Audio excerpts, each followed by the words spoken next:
تو جب آپ صلی اللہ علیہ وسلم ان سے تھوڑا دور پہنچے اور ایک باغ میں وہاں پہنچے تو وہاں پر کیا دیکھتے ہیں کہ آپ صلی اللہ علیہ وسلم کے اوپر ایک بادل ہے، اور جب دیکھا بادل تو دیکھتے ہیں کہ جبریل علیہ السلام وہاں پہ پہنچ چکے ہیں، اور جبریل علیہ السلام نے کیا کہا کہ اللہ کے رسول، اللہ سبحانہ تعالیٰ نے یہ سارا منظر دیکھ لیا ہے، اور دیکھ کے اللہ تعالیٰ نے مجھے بھیجا ہے اور میرے ساتھ پہاڑوں کا فرشتہ بھیجا ہے، آپ صرف ایک دفعہ یہ کہہ دیں، اس پہاڑوں کے فرشتے کو صرف حکم دے دیں تو یہ کیا کرے گا، ان دونوں پہاڑوں کو آپس میں ملا دے گا، اور جتنے بھی یہ لوگ اس بستی میں اس میں وہاں پہ موجود ہیں سب کے سب تباہ ہو جائیں گے۔ بلکہ آپ صلی اللہ علیہ وسلم نے اس سچویشن میں بھی مسکرا کے جواب دیا، اس دیہاتی کو مسکرا کے جواب دیا، اور پھر حکم دیا کہ ٹھیک ہے جو کچھ بھی ہے اس میں سے اس کو بھی کچھ دے دو۔ سبحان اللہ۔ اسی طریقے سے اگر ہم رسول اللہ صلی اللہ علیہ وسلم کی زندگی کو دیکھیں تو آپ صلی اللہ علیہ وسلم کی زندگی میں بھی کیا تھا کہ ایسے ایسے موقع آئے کہ جہاں پہ ہم جیسا بندہ، وہ موقع تو بہت بڑی بات ہے، کوئی چھوٹی سی بھی بات پہ ہوتی ہے تو ہم لوگ جو ہے وہ بے قابو ہو جاتے ہیں۔ طائف کا جو واقعہ ہم سب بہت اچھے طریقے سے جانتے ہیں کہ جب طائف میں نبی صلی اللہ علیہ وسلم دعوت دینے گئے تو وہاں پر آپ صلی اللہ علیہ وسلم کو پتھر مارے گئے، اور رسول اللہ صلی اللہ علیہ وسلم کا جو ہے وہ جو تھا وہ خون نکلا، اور جو نالین مبارک تھے ان تک پہنچ گیا، تو بڑی مشکل کی حالت میں تھے، بہت تکلیف دیکھی آپ صلی اللہ علیہ وسلم نے۔ اور جب اتنی تکلیف تھی تو یہ سارے کا سارا منظر اللہ سبحانہ تعالیٰ دیکھ رہا تھا، تو جب آپ صلی اللہ علیہ وسلم ان سے تھوڑا دور پہنچے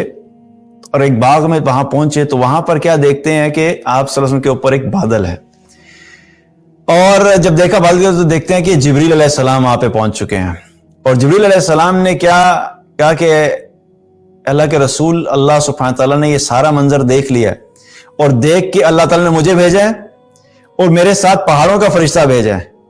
آپ صرف ایک دفعہ یہ کہہ دیں، اس پہاڑوں کے فرشتے کو صرف حکم دے دیں تو یہ کیا کرے گا، ان دونوں پہاڑوں کو آپس میں ملا دے گا، اور جتنے بھی یہ لوگ اس بستی میں اس میں وہاں پہ موجود ہیں سب کے سب تباہ ہو جائیں گے۔ صرف ایک دفعہ آپ کہہ دیجئے۔ اب آپ صلی اللہ علیہ وسلم کی آپ تکلیف کا اندازہ لگائیے کہ کتنی جو ہے وہ چاہت سے آپ گئے کہ میں اللہ کے دین کی بات پہنچاؤں گا، کیا ایکسپیکٹیشن ہوگی۔ اچھا لوگ چلیں زیادہ کیا ہوگا کہ بات سنیں گے، سننے کے بعد نہیں مانیں گے، اس سے زیادہ تو نہیں ہو سکتا، لیکن کیا یہ چیز تو ایکسپیکٹڈ ہی نہیں تھی کہ وہ اس طریقے سے جو ہے وہ اس طریقے سے وہ ریئیکٹ کریں گے۔ اور آپ صلی اللہ علیہ وسلم ایموشنلی بھی ڈسٹربڈ، آپ صلی اللہ علیہ وسلم کو فزیکلی بھی چوٹ لگی ہوئی، اور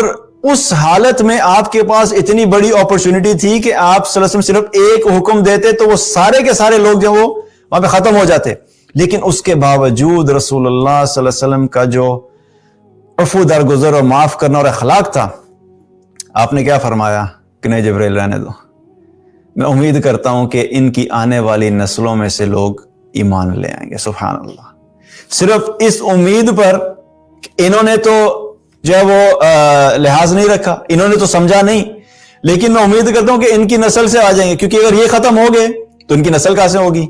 تو آپ صلی اللہ علیہ وسلم نے اتنی بڑی مشکل کے باوجود ان سب کو معاف کر دیا، اور پھر کیا ہوا کہ بعد میں آنے والے لوگوں میں سے طائف کے اندر سے بہت سے لوگ ایمان بھی لے آئے۔ تو یہاں سے ہمیں کیا پتہ لگتا ہے کہ اتنا بڑا واقعہ پیش آیا لیکن آپ نے معاف کر دیا۔ اسی طریقے سے ایک مرتبہ آپ صلی اللہ علیہ وسلم، انس بن مالک رضی اللہ عنہ فرماتے ہیں کہ میں نبی صلی اللہ علیہ وسلم کے ساتھ چلتا ہوا جا رہا تھا کہ راستے میں کیا ہوا کہ ایک دیہاتی کھڑا ہوا تھا، اور اس دیہاتی نے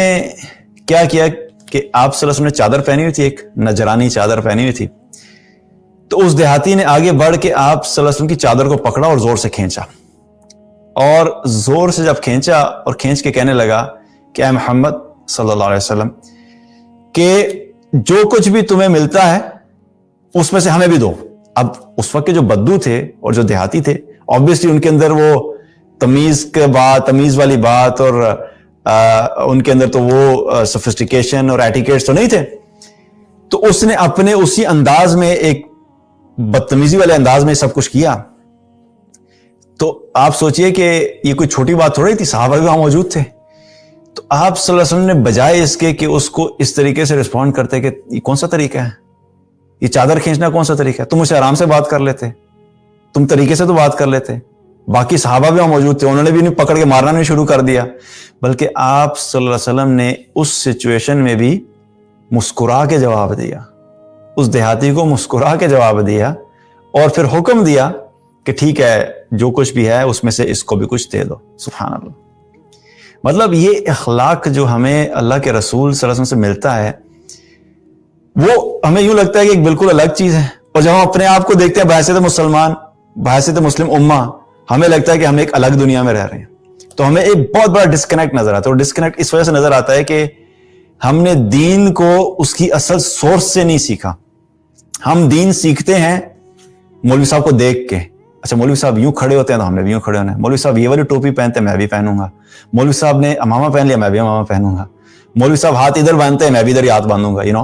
ہم یوں دین سیکھ رہے ہوتے ہیں, جبکہ ہم نے خود چونکہ پڑھا نہیں ہوتا, اور اللہ کے رسول صلی اللہ علیہ وسلم کی جو سیرت ہے اور آپ صلی اللہ علیہ وسلم کا جو اخلاق ہے اس کے بارے میں علم نہیں ہوتا, تو پھر ہم ایکشنز بھی اسی طریقے سے لیتے ہیں جو ہم اپنے معاشرے میں دیکھ رہے ہوتے ہیں. ہم جب دیکھتے ہیں بھئی ایسی سچویشن میں فلاں بندے کو میں دیکھا تھا, اس نے تو اس کی داڑھی اتنی لمبی تھی, اس نے تو ایسے کیا, تو میں بھی ایسے ہی کروں گا. اب وہ صحیح ہے کہ نہیں ہے کوئی پتہ نہیں, لیکن چونکہ ایک داڑھی والے بندے نے کیا تھا, اسی کو بیس بنا کے اپنی زندگی گزارنا شروع کر دیں گے. تو دین سیکھنے کے لیے ہمیں دوبارہ اپنے اصل سورس کی طرف آنا ہے, قرآن و سنت کی طرف آنا ہے, اور رسول اللہ صلی اللہ علیہ وسلم کی زندگی کو پڑھنا ہے, تاکہ ہمیں پتہ لگے کہ آپ صلی اللہ علیہ وسلم لوگوں سے ڈیل کیسے کرتے تھے. تو یہ بھی ایک واقعہ ہمارے سامنے ہے کہ ایک دیہاتی نے کس طرح کیا اور آپ صلی اللہ علیہ وسلم نے کس طریقے سے رسپونڈ کیا.